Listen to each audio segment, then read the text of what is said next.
Ok, c'est parti.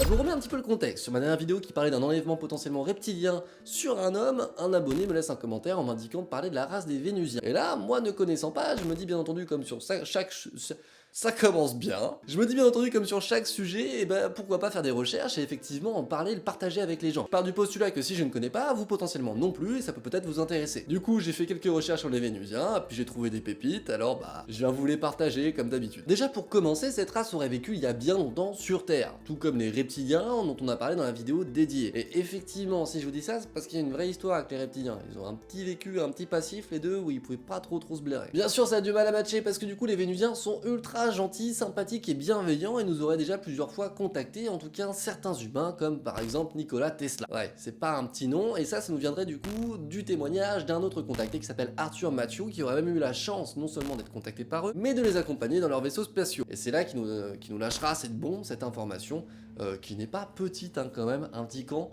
que ces Vénusiens auraient aidé Nikola Tesla dans ses recherches. En vous citant le nom d'Arthur, je vous parle pas là d'un acteur, mais bien du coup d'un ingénieur, mais ça n'aura pas été le seul contacté. Ce sont des êtres qui sont nommés du coup éthériques, donc sur un plan différent du nôtre, et une voyante du nom du coup de Anne Givaudan aura du coup indiqué avoir été en contact avec eux sur un plan astral. Tout ce que l'on peut apprendre en fait grosso modo des témoignages, c'est non seulement leur histoire, que je vais essayer de vous raconter un petit peu après, mais c'est surtout le fait qu'ils sont très ouverts au fait de communiquer avec nous. D'ailleurs ils aiment bien ça, ils ont envie de rester en contact, ils considèrent qu'on est un petit peu comme des petits cousins finalement, avec qui ils ont envie de discuter. Donc ils peuvent discuter par plein de voies différentes, et au contraire ils sont plutôt pour. Déjà ce qu'il faut bien mettre au clair quand on parle de Vénusiens, c'est ce fameux plan éthérique. C'est un plan qui se situerait entre le physique et l'astral. C'est un petit peu compliqué de se l'imaginer, et je vous avoue que même pour moi, ça paraît être une espèce de grosse bête noire, ce plan éthérique. Mais le fait est que c'est le plan dans lequel ils habiteraient. Ils pourraient très bien se, du coup, générer physiquement sous l'apparence d'un humain ou d'un animal. Pour les plus expérimentés des Vénusiens, ça se passerait directement par la force de leur esprit, de la pensée. Et si c'était simplement du coup des Vénusiens un petit peu moins expérimentés, donc potentiellement on peut imaginer des jeunes, des ados, etc. Et ben ils pourraient le faire grâce à une ceinture qui serait un accessoire leur permettant de pouvoir se générer physiquement. Et il faut admettre qu'on a pas mal de facilité à se l'imaginer, ne serait-ce que grâce à la science-fiction qui nous a déjà montré des outils similaires pour pouvoir se téléporter ou devenir invisible, etc.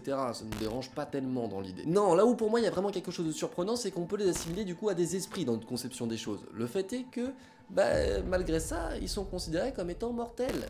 Et si c'est vraiment le cas, ça nous permettrait de remettre beaucoup de choses en question autour de notre vision des esprits. Mais même si c'est vraiment ultra intéressant, là n'est pas le débat. Quelle est leur histoire? D'où viennent-ils? Où vivent-ils? Et comment se déplacent-ils?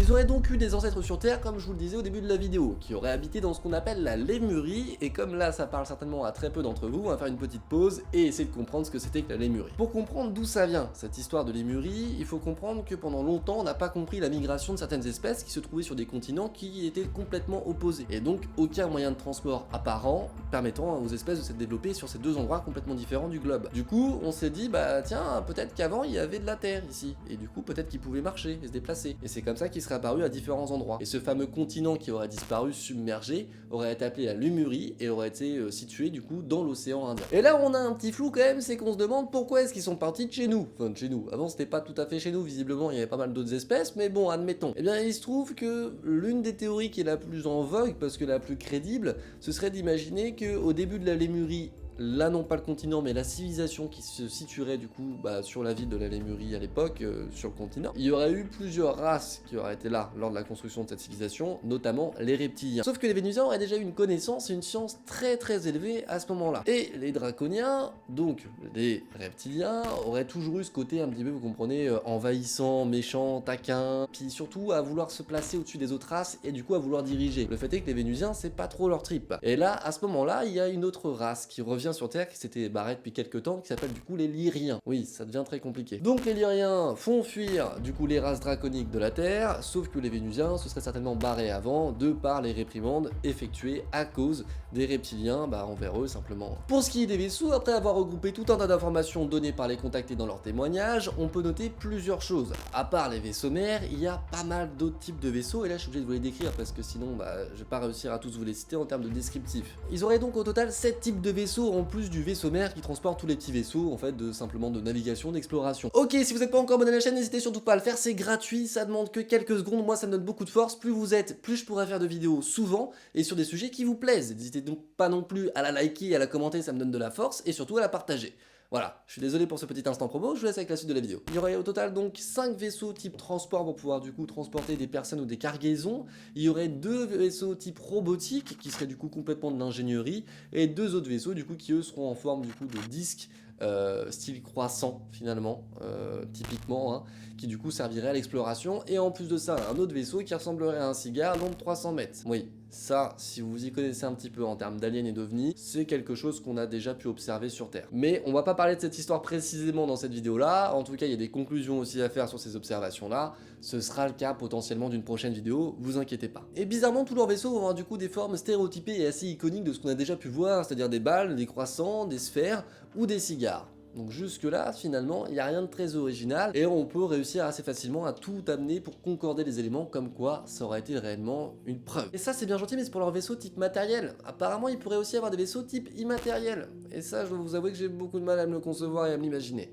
Mais c'est certainement parce que je suis humain et donc je suis sur le plan physique et donc non sur le plan éthérique. Nous, on est plus du monde matériel et eux plus du monde immatériel. Et encore, le fait de vulgariser le plan éthérique par le mot immatériel, c'est déjà être finalement dans l'approximatif. Mais bon, c'est vraiment un plan qui personnellement me mindfuck et me paraît très compliqué à concevoir. Après, c'est peut-être juste parce que c'est moi, je sais pas. Durant mes recherches, j'ai découvert qu'ils étaient au départ sur le même plan que nous, c'est-à-dire le plan du physique et du palpable. Et en fait, suite à un éveil de l'esprit, de la conscience et du coup de la spiritualité, ils auraient réussi à prendre conscience et du coup, simplement savoir maîtriser leur enveloppe corporelle et passer dans le plan immatériel, donc dans le plan de l'éthérique. Voilà, grosso modo, c'est à peu près ça. Ce serait simplement suite à une évolution de leur race. Ce que j'ai appris concernant leur localisation actuelle, c'est qu'ils vivraient potentiellement sous la surface de Vénus.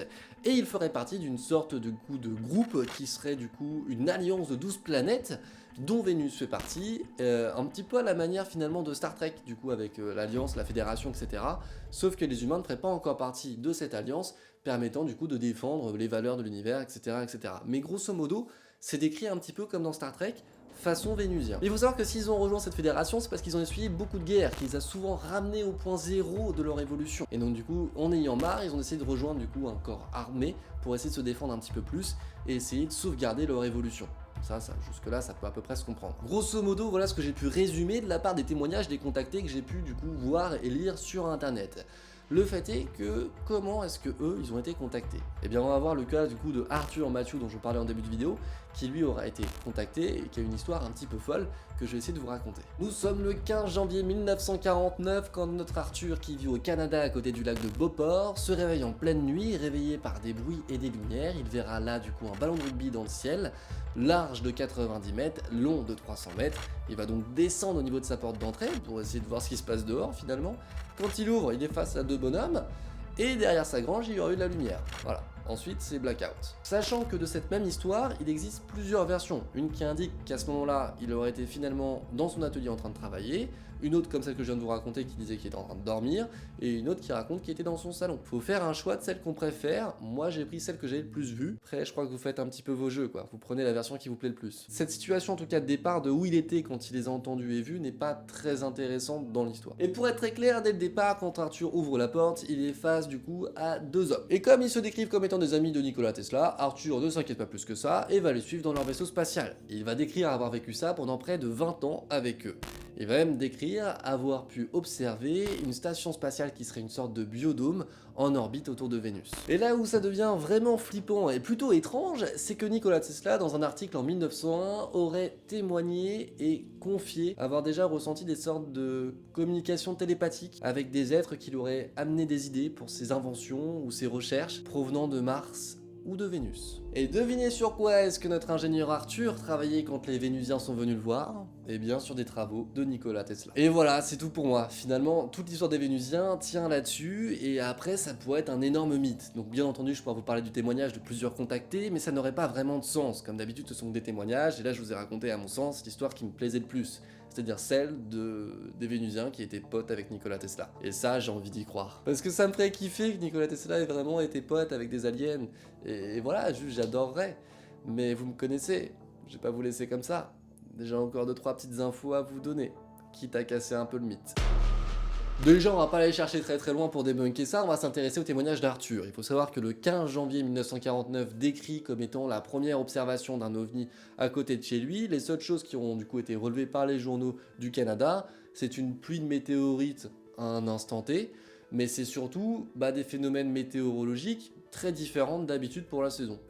C'est tout. Aucune image radar, rien, absolument rien d'autre que une pluie de météorites et des phénomènes météorologiques un petit peu étranges. Après, effectivement, son témoignage concorde avec la forme de vie des Vénusiens.